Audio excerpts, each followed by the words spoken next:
जिसका नाम अपन मोइट कहते हैं, मॉलिक्यूलर ऑर्बिटल थ्योरी। ये बहुत ही इजी है, लेकिन ये सब काफ़ी डिफ़िकल्ट है, इजीली समझ में नहीं आती है। लेकिन मैंने जितना आज जो लेके आया हूँ मैटर, उस हिसाब से अगर समझाऊंगा तो आपको बहुत इजीली समझ में आएगी। बस कॉन्सेंट्रेट होके एकदम समझिए कि किस तरीके से। तो चलिए स्टार्ट करते हैं। इस जो टॉपिक है अपना, ये थोड़ा बड़ा होने वाला है। इसमें तकरीबन मैं 3 लेक्चर्स अपलोड करूँगा, 3 लेक्चर के अंदर कंप्लीट करवा दूंगा इस थ्योरी को। अपन ने अभी तक क्या है, 3 थ्योरीज पढ़ चुके हैं। कौन कौन सी पढ़ चुके हैं अपन? सबसे पहले अपन ने वीबीटी पढ़ी, वीएस बार पढ़ी, और अब अपन मोइट पढ़ रहे हैं, ठीक है। अपन ने वो सब थ्योरी पढ़ी, तो उसमें अपन ने क्या क्या पढ़ा था? वीबीटी थ्योरी तो अपन ने पढ़ ली थी। वीबीटी थ्योरी में अपने को क्या कुछ कमी रहेगी, तभी एमओटी थ्योरी आई। वीबीटी थ्योरी की एक गलती थी, वो क्या थी, उसकी वजह से अपने को एमओटी पढ़नी पड़ रही है, वो भी मैं बताऊंगा। और एमओटी और वर्सेस वीबीटी में डिफरेंस भी बताऊंगा। तो ये चलिए स्टार्ट करते हैं।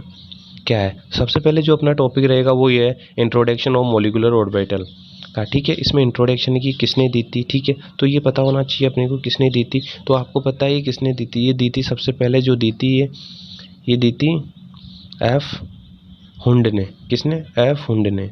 और एक ना साइंटिस्ट थे RS मूलिकन, MULLIKEN, मूलिकन, ठीक है। क्या नाम है उनका? एफ हुंड। और ये 2 साइंटिस्ट थे, इन्होंने दी थी। अब दूसरा इंपॉर्टेंट क्वेश्चन आता है, चलो ये तो पता चल गया कि ये इन दोनों ने दी थी। अब जो सबसे इम्पोर्टेंट चीज़ पता चलती है कि अपने को वीबीटी की ज़रूरत क्यों पड़ी, अपने को वीबीटी पढ़ने की ज़रूरत क्यों पड़ी, क्यों पढ़ना पड़ा अपने को वीबीटी। तो उसका सबसे इम्पोर्टेंट कारण था, सबसे इम्पोर्टेंट जो चीज़ होती है वीबीटी में ये थी, वीबीटी ने बताया था कि जो ऑक्सीजन होती है ना अपनी, वो कौन सी बताई थी वीबीटी के अंदर? डायमैग्नेटिक। अब आप पूछोगे डायमैग्नेटिक क्या होता है, ठीक है। सबसे पहले समझिए पहले बात को, सब बताऊंगा क्या होता है डायमैग्नेट, कैसे पता चलता है कि ये मॉलिक्यूल्स डायटोमिक एलिमेंट कौन सा है कौन सा नहीं है, सब पढ़ेंगे। पहले समझिए चीज़ को। ऑक्सीजन को क्या अपनी किसने? वीबीटी ने। अपन पढ़ रहे हैं एमओटी। वीबीटी ने क्या बताया था कि ऑक्सीजन जो है वो डायमैग्नेटिक होता है। लेकिन एक्सपेरिमेंटली क्या पाया गया कि जो ऑक्सीजन है ना, एक्सपेरिमेंटली पाया गया जो अपना ऑक्सीजन है वो कैसा है? ऑक्सीजन जो है वो कैसा है? पैरामैग्नेटिक। कैसा है? पैरामैग्नेटिक। तो अब पूछोगे पैरामैग्नेटिक डायमैग्नेटिक क्या है, तो चलिए अपन इनको समझते हैं। ये कैसा हुआ? एक्सपेरिमेंटली पाया गया, और यहाँ से पूरी अपनी कौन सी थ्योरी की ज़रूरत होगी? एमओटी की, ठीक है। अब इसमें अपन बहुत बड़ी थ्योरी थी। सबसे पहले मैं समझाता हूँ कि एटॉमिक थ्योरी में अपन एटॉमिक एटम्स के लिए जो और एटम जब ऑर्बिटल बनाते हैं, कोई एटम ऑर्बिटल बनाता है तो उसे एटॉमिक ऑर्बिटल बनाता है। वैसे ही मॉलिक्यूल्स बनाते हैं तो मॉलिक्यूल। तो ये चीज़ समझने की सबसे बड़ी चीज़ है। फॉर एग्जांपल यहाँ से समझिए, जैसे अगर अपना पास कोई एटम है, वो अगर अपना एटम है तो किसके अंदर होगा? एटॉमिक ऑर्बिटल के अंदर, ठीक है। एटम किसके अंदर होगा? किसके अंदर होगा? एटॉमिक ऑर्बिटल के अंदर। वैसे ही अगर कोई मॉलिक्यूल्स है तो मॉलिक्यूल्स किसके अंदर होगा? मॉलिक्यूलर ऑर्बिटल के अंदर। सीधे सी बात है। अगर एटम है तो एटॉमिक में, तो मॉलिक्यूल्स के लिए क्या बोलेंगे? Molecular orbital. लेकिन जब एटम अकेले में नहीं रह सकता, मॉलिक्यूल्स बनाता ही है। एक एटम, 2 एटम मिलकर क्या बनाएंगे? मॉलिक्यूल्स। अकेला तो क्या, एक एटम एटॉमिक मॉलिक्यूल में रह सकता है, लेकिन एक मॉलिक्यूल्स है मॉलिक्यूलर ऑर्बिटल में रहता है। समझ रहे हो बात को? अब चलते हैं आगे। यहाँ तक तो बेसिक चीज़ें थी खत्म। अब जो अगले पॉइंट अपना वो देखते हैं क्या है। अब आता है टाइप ऑफ एटॉमिक ऑर्बिटल। तो सबसे पहले अपन पढ़ रहे हैं एटॉमिक ऑर्बिटल, मॉलिक्यूलर ऑर्बिटल क्या है। तो मॉलिक्यूलर ऑर्बिटल अपन बाद में पढ़ेंगे। सबसे पहले अपन एटॉमिक ऑर्बिटल पढ़ते हैं कि एटॉमिक ऑर्बिटल कौन कौन से होते हैं। तो अपन ने जैसे भी, ठीक है, अभी किस तरह से होते हैं, कैसे शेप होती है, क्या है वो समझते हैं। एस ऑर्बिटल जो होगा वो कौन सा होता है? स्पेरिकल इन शेप में होते हैं। कौन से होते हैं? स्पेरिकल इन शेप में, ठीक है। स्पेरिकल होते हैं इन शेप के अंदर, ठीक है। पी ऑर्बिटल की बात करें तो पी ऑर्बिटल किस तरह से होता है? डबल डंबल बनते हैं। डबल डंबल किस तरह से बनता है? इस तरह से डबल डंबल। अब अपने को पता है ये 3 कंडीशन होती है। अपने एस ऑर्बिटल की स्पेरिकल तो एक ही कंडीशन में, एक ही फेज होती है, लेकिन अपने को पता है पी और डबल डंबल अपने पास 3 एक्सेस होती है। आपको पता है एक्स एक्सेस, वाई एक्सेस और जेड एक्सेस होती है। तो ये डबल डंबल किस तरह से बन सकता है? एक इस तरह से बन सकता है, एक इस तरीके से बन सकता है, एक्स पे, वाई पे और जेड पे, तीनों एक्सेस पे बन सकता है, ठीक है। ये तो अपने को नॉर्मली पता है, तीनों चीज़ें सब बातें, ठीक है। वैसे डी की बात करें तो डी जो है वो 5 तरीके से बन सकता है। किस तरीके से? 5 तरीके से। Double dumbbell shape. डी में जो ऑर्बिटल कौन सी शेप होती है? Double dumbbell. कौन सी होती है? Double dumbbell. ये सब मैं प्रोवाइड करूँगा जब पूरी तरीके से आपको नोट्स लिख के दूंगा, अच्छी तरीके से पूरा PDF अपलोड करूँगा। अभी मैंने जगह छोड़ी है, इसमें स्लाइड्स में नहीं लिखा है। फिर बाद में जब मैं अपलोड करूँगा नोट्स PDF, तब मैंने आपको ये पूरा अपलोड कर दूंगा, ठीक है। तो अपने को डबल डंबल के पढ़ना है। डबल डंबल किस तरह से होता है? एक के साथ एक और डंबल, एक के साथ एक डंबल, इस तरीके से क्या है ये 5 तरीके से हो जाएंगे, ठीक है। डबल डंबल का मतलब 5 एक्सेस पे हो जाएगा, ठीक है। आ गया समझे? यहाँ तक तो कोई दिक्कत नहीं है, ये थोड़ी बिल्कुल इजी चल रही थी। अब अपने को पता है कोई सी भी थ्योरी जब अपन पढ़ते हैं उसके अंदर कुछ पोस्टुलेट होते हैं। पोस्टुलेट की बात की जाए, इतनी बड़ी थ्योरी है, किसी चीज़ को आप पढ़ने बैठ रहे हो तो उसमें से आप उसके छोटे छोटे पॉइंट्स निकाल के दोगे हमें कि हाँ हमने इस बारे में पढ़ाई की है। जैसे अगर आप कोई टॉपिक पढ़ रहे हो पूरा, जब अपन कोई टॉपिक पढ़ लेते हैं, जैसे अपन मॉलिक्यूलर ऑर्बिटल थ्योरी पढ़ रहे हैं पूरी, तो उसमें से भी अपन कुछ इंपॉर्टेंट चीज़ें निकाल के देंगे ताकि किसी को जल्दी समझ में आ जाए। तो पोस्टुलेट का मतलब होता है, पोस्टुलेट का मतलब क्या होता है? पोस्टुलेट का मतलब होता है उसका सार। कुछ छोटे, इतनी बड़ी थ्योरी थी, अब उसको अपन छोटा करके बताएंगे तो कुछ पोस्टुलेट निकालेंगे। तो इस थ्योरी की अपन शुरुआत करते हैं पोस्टुलेट। इसमें कुछ तकरीबन 5 से 6 पोस्टुलेट है। कौन कौन से? चलिए वो स्टार्ट करते हैं।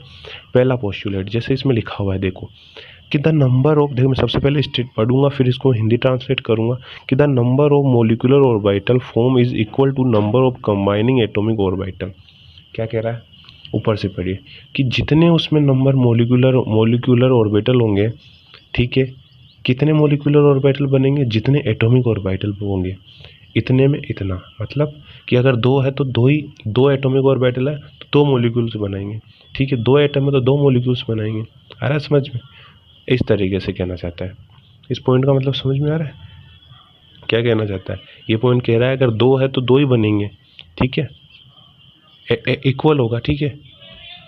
2 है तो 2 ही बनेगा। आ रहा है समझ में बात को? फॉर एग्जाम्पल अगर अपन एक डायग्राम बना के बताता हूँ, ये डायग्राम आपको आगे भी बहुत आएगा। जैसे फॉर एग्जाम्पल अगर मैं कोई डायग्राम बनाता हूँ, एक डायग्राम बना के देखूँ, देखिए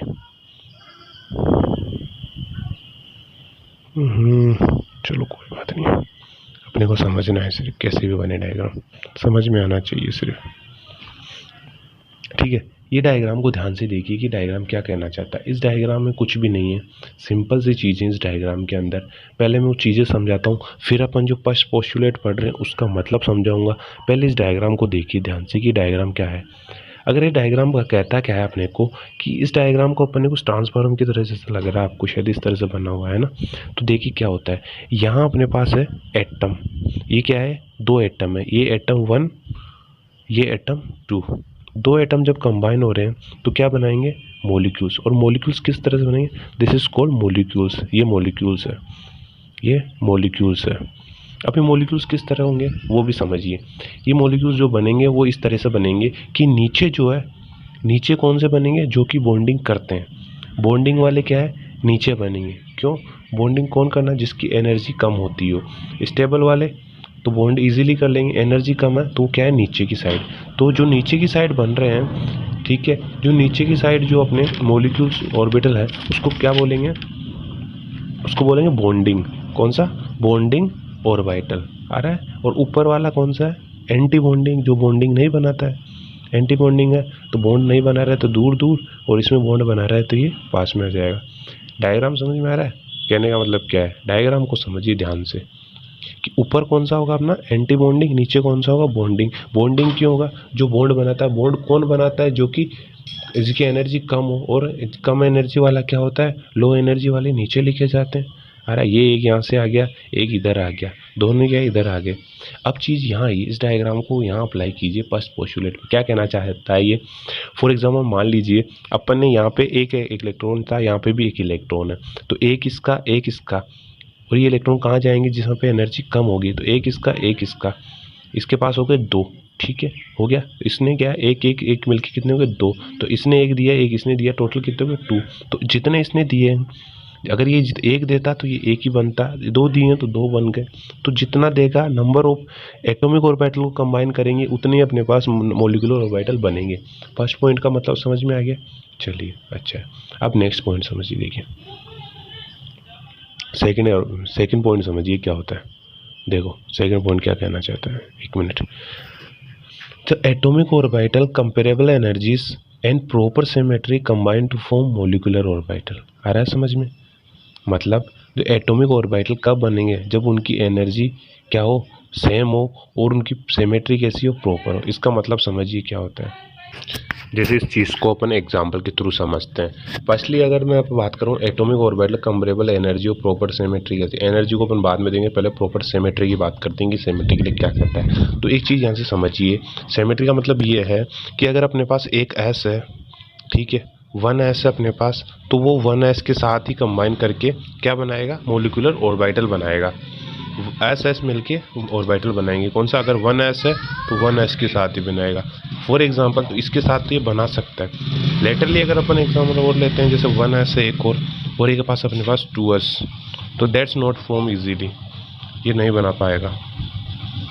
ठीक है, आई होप यहाँ तक बात क्लियर है, समझ आ रही है। तो दूसरा एक और एग्जांपल लेके समझते हैं हम अपन। ठीक है, फॉर एग्जांपल मान लीजिए अपने पास है, एक मिनट कहाँ जा रहा है तू, एक मिनट, जैसे अपने पास है एक अपने पास पी जेड, एक कलर चेंज करने दो, एक अपने पास पी जेड, ठीक है, पी जेड अपने पास, ठीक है, एक अपने पास पी जेड। तो ये पी जेड के साथ मिलके वो मोलिकुलर ऑर्बिटल बना सकता है। एक अपने पास पी जेड, एक अपने पास पी वाई सिमेट्री वाला, तो क्या ये बना सकता है, नहीं बनाएगा। सेम सिमेट्री होनी चाहिए, तब जाके दो एटम्स के बीच अगर सेम सिमेट्री है तो वो एक क्या है, क्या बनाएगा, मोलिकुलर ऑर्बिटल बना सकता है। आई होप ये बात अच्छी तरह क्लियर हो चुकी होगी आपको। चलिए आगे चलते हैं। तीसरा, थर्ड लेते हैं पोस्टुलेट, क्या कहता है पहले समझिए। In atomic orbital electron is influenced by one nucleus but in molecular orbital its influence इन 2 और मोर न्यूक्लियाई। क्या लाइन है, अच्छी है। चलिए उसको हिंदी इंट्रोड्यूस करता हूँ। क्या कहना चाहता है, पहले लाइन को एक बार और पढ़ के बता देता हूँ कि in atomic orbital electron influenced by one nucleus but in molecular orbital theory it influenced by 2 और मोर।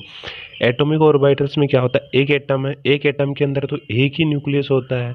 अपने ये तो सीधी सी समझने वाली बात है कि एक एटम है अपने पास, मान लो कोई एटम है, तो इसके अंदर एक एटम के अंदर तो एक ही न्यूक्लियस होगा, वो भी बीच में छोटा सा था। लेकिन एक मॉलिक्यूल्स क्या होता है, जब एक दो एटम मिलके अपने पास क्या बनाते हैं, मॉलिक्यूल्स। तो ये दो एटम है, तो ये दो एटम्स के बाद में क्या है, दो न्यूक्लियस होंगे। ठीक है, समझ में आ रहा है। तो ये तो इतनी सी बात है, समझ में आ रहा है। तो ये ज़्यादा प्रभाव डालेंगे, अरे समझ में। इन्फ्लुएंस का मतलब होता है प्रभाव, इन्फ्लुएंस का मतलब क्या होता है, प्रभाव। अरे समझ में, ये ज़्यादा प्रभाव डालेंगे। ठीक है, अब इनको क्या कहते हैं, नाम इनका थ्योरेट जो अपने साइंस में केमिस्ट्री के अंदर नेम क्या होता है वो समझाता हूँ। अगर एटम्स की बात करें और सिंगल है तो क्या बोलेंगे, मोनोसिंट्रिक। क्या बोलेंगे, मोनोसिट्रिक। आगे समझ में, यहाँ तक कोई दिक्कत नहीं है। वहीं अगर ये तो अपनी किसकी बात हो, इसकी, इसके अंदर ये एक एटम है, वन न्यूक्लियाई की। अगर अपने इसकी बात करें यहाँ मोलिक्यूल्स के अंदर तो दो है, तो इसको क्या बोलेंगे, पॉली एटॉमिक। इसको बोलेंगे पॉलीसेंट्रिक, माफ कीजिए, एटॉमिक नहीं, सेंट्रिक, पॉलीसेंट्रिक। आ गया समझ में। तो ये छोटी सी लाइन थी, कुछ नहीं है कि अगर एटॉमिक ऑर्बिटल में है तो वो एक न्यूक्लियस होता है, और वहीं अगर मोलिकुलर ऑर्बिटल थ्योरी की बात करें तो उसमें दो न्यूक्लियस होते हैं, सीधी सी। चलिए नेक्स्ट चलते हैं। फोर्थ देखिए अब यहाँ से, the bonding molecular orbital has lower energy and hence greater stability than the corresponding anti bonding molecular orbital. अब आपको पता है कौन से बॉन्डिंग होते हैं, कौन से नॉन बॉन्डिंग, कौन से एंटी बॉन्डिंग होते हैं। मैंने जैसे लास्ट वाले डायग्राम में समझाया था, अपने पास डायग्राम नहीं, हाँ देखिए ये मैंने डायग्राम इरेज नहीं किया है, बच गया, मिल गया। चलो कोई ना, दोबारा बना देते हैं एक बार इसको अच्छी तरीके से। 1 मिनट लगेगी सिर्फ बनाने में, कुछ भी नहीं है। चलिए अच्छी तरह से समझाना काम अपना। डिचुक डिचुक डिचुक आ गया। आई होप यहाँ तक समझ में आ गया आपको। ये अपन ने बना दिया मोलिकुलर डायग्राम। अब अपन ने क्या बताया है कि जो इसमें देखिए लाइन को पढ़िए, अब क्या बोल रहा है, the bonding molecular orbital has lower energy. जो बॉन्डिंग वाले होगी उनकी एनर्जी क्या होगी, कम होगी देन एंटी बॉन्डिंग से, एंटी बॉन्डिंग मोलिकुलर्स को देखिए। और ज़्यादा स्टेबल भी कौन से होगा, जिसकी एनर्जी कम होती है वो हाईली स्टेबल होता है। कोई भी चीज़ कब स्टेबल होगी, जब वो उसकी एनर्जी कम होगी। समझ, वो अपनी एक एनर्जी के ऊपर स्टेबल है, उसकी स्टेबिलिटी एनर्जी है कि हाँ ये स्टेबल है, यहाँ पे उतनी एनर्जी रहनी चाहिए, मतलब सबसे कम एनर्जी के अंदर रहना चाहेगा वो स्टेबल होता है। ये तो सिंपल सी बात है, पढ़ी होगी आपने। तो ठीक है, अब इसमें क्या है, लोअर एनर्जी है। लोअर एनर्जी कहाँ होती है, नीचे की तरफ। अपने को पता है जिसकी एनर्जी कम होती है उसको कहाँ करते हैं, नीचे। किधर करते हैं, नीचे की तरफ। तो ये अपना क्या हो गया, ये कौन सी होगी, बॉन्डिंग साइड। कौन सी साइड होगी, बॉन्डिंग की साइड। और ऊपर कौन सी होगी अपनी, एंटी बॉन्डिंग साइड। कौन सी होगी, एंटी बॉन्डिंग साइड। और जो बॉन्डिंग साइड है वो क्या होगी, स्टेबल रहेगी क्योंकि इसकी एनर्जी कम है, और वो नॉन स्टेबल अनस्टेबल रहेगी क्योंकि उसकी एनर्जी भी ज़्यादा है और एंटी बॉन्डिंग होगी। ठीक है, ये बात थी सिंपल। 4 पॉइंट कंप्लीट हो चुके हैं। इतने अच्छे से समझाया है मैंने पोस्टुलेट। आई होप जितना मेरे को खुद को आया समझ, मैंने पूरा एफर्ट लगा दिया अपना। अपने फिफ्थ वाले पोस्टुलेट की बात करते हैं। देखिए फिफ्थ वाला पोस्टुलेट क्या कहता है, और ये लास्ट थिंग, हाँ जी लास्ट यही है।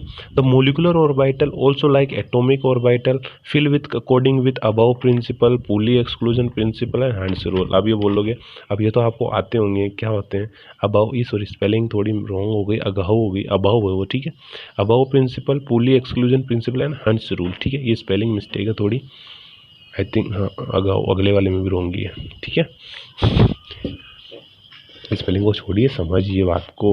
ठीक है, ये तीनों अब चीज़ क्या पॉइंट कहना चाहता है अपना कि जो molecular orbital also like atomic orbitals fill with molecular orbital theory, अपने ऑर्बिटल होंगे वो भी एटॉमिक ऑर्बिटल की तरह ही भरे, जैसे अपन रूल्स फॉलो करते थे अबाउ प्रिंसिपल्स जब उसमें भरते थे उस टाइम पे अबाउ प्रिंसिपल को यूज़ करते थे, पुली एक्सक्लूजन प्रिंसिपल को, हंस रूल को। ये क्या होते हैं आपको नहीं पता होंगे आई थिंक, इसीलिए मैंने एक अलग से स्लाइड बनाई है कि मैं यहाँ साथ का साथ एक रिवीजन करवा दूँ। तो सबसे पहले अबाउ प्रिंसिपल के बारे में समझेंगे कि क्या होता है अबाउ प्रिंसिपल, क्या कहता है अपना। आई थिंक आपने पढ़ा होगा, नहीं पढ़ा है तो भी कोई बात नहीं है, हम समझा देंगे, हम आपको समझाने के लिए ही है। जितना मुझे आता है मैं आपको सारे शेयर करना चाहता हूँ, ऐसा कुछ नहीं है। तो फर्स्टली अगर अबाव प्रिंसिपल की बात करें तो क्या कहता है अबाव प्रिंसिपल अपना कहता है कि जिसमें अगर एनर्जी कम है ना तो इलेक्ट्रॉन अपन उसमें फिल करेंगे।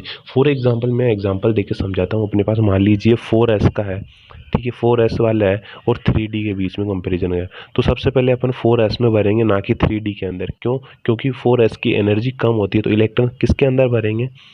तो अगर इसको मैं लिख दूं यहाँ पे, अगर मैं लिखूं तो चलिए इसको लिख भी देते हैं कि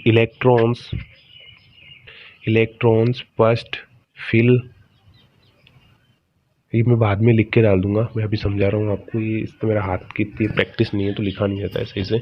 इलेक्ट्रॉन्स सबसे पार्शली किस में फिल करेंगे, जिसकी एनर्जी लेस हो, एनर्जी कम हो। ठीक है, समझ में आना चाहिए, सिर्फ मेन मोटो है समझाने का, वो तो अपने को मैटर कहीं से भी मिल जाएगा, आपको पता है, समझ में आना चाहिए चीज़। ठीक है, आ गया। तो क्या कहना चाहता है एक बार और बता देता हूँ, जिसकी एनर्जी कम होगी पहले इलेक्ट्रॉन उसमें फिल करेंगे, ये तो सीधी सी बात है।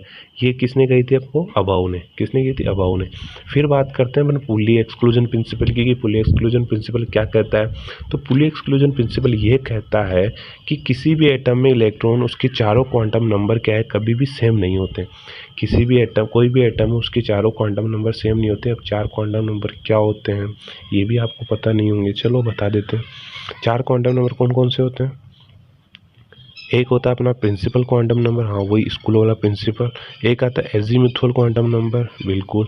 तो एक कौन सा होता है, एक होता है अपना स्पिन, और एक लास्ट जो होता है उसको बोल, एक होता है अपना मैग्नेटिक। ठीक है, ये चारों होते हैं और ये चारों कभी सेम नहीं रहते हैं। ये आपने पढ़ा होगा, नहीं पढ़ा होगा तो भी मैं इनके ऊपर सेपरेटली अच्छा वीडियो बहुत जल्द अपलोड करूँगा। ठीक है, देख लेना आप, अच्छी तरह से समझाएंगे। जब अपन वो सीरीज स्टार्ट करूँगा मैं उस पर अपलोड कर दूँगा। ठीक है, फिर लास्ट जो आता है अपना हंस रूल। हंस रूल क्या कहता है कि अगर एनर्जी, मान लीजिए किसी एटम, उसने तो बोला था जिसमें एनर्जी कम हो उसमें पहले करेंगे, लेकिन जिसकी एनर्जी सेम है, मान लो यहाँ पे कोई भी एटम है उनकी एनर्जी सेम है, तो क्या है बराबर सेम इलेक्ट्रॉन करेंगे। मान लीजिए अपने को टोटल नंबर ऑफ इलेक्ट्रॉन कितने फिल करने हैं, इसमें 2 इलेक्ट्रॉन फिल करने हैं, इस वाले के अंदर 2 इलेक्ट्रॉन फिल करने हैं। तो अपन इस तरह से करेंगे, ये नहीं डायरेक्टली इसी को दे दें, एक एक दोनों के अंदर देंगे।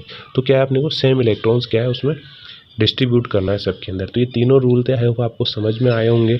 तो आज के लिए सिर्फ इतना ही है, आगे का मैं नेक्स्ट लेक्चर्स में अपलोड करूँगा। जो नेक्स्ट लेक्चर होने वाला है वो इतना धमाकेदार होने वाला है क्योंकि उसके अंदर अपन मोलिकुलर ऑर्बिटल के डायग्राम की प्रैक्टिस करेंगे, जो कि बहुत ही हार्ड पड़ता है, लेकिन मैं उसको बहुत ही ईजीली समझाऊंगा। तो चलिए नेक्स्ट वीडियो के लिए तैयार रहेगा, बहुत ही जल्दी अपलोड करने वाला हूँ। जब तक के लिए धन्यवाद।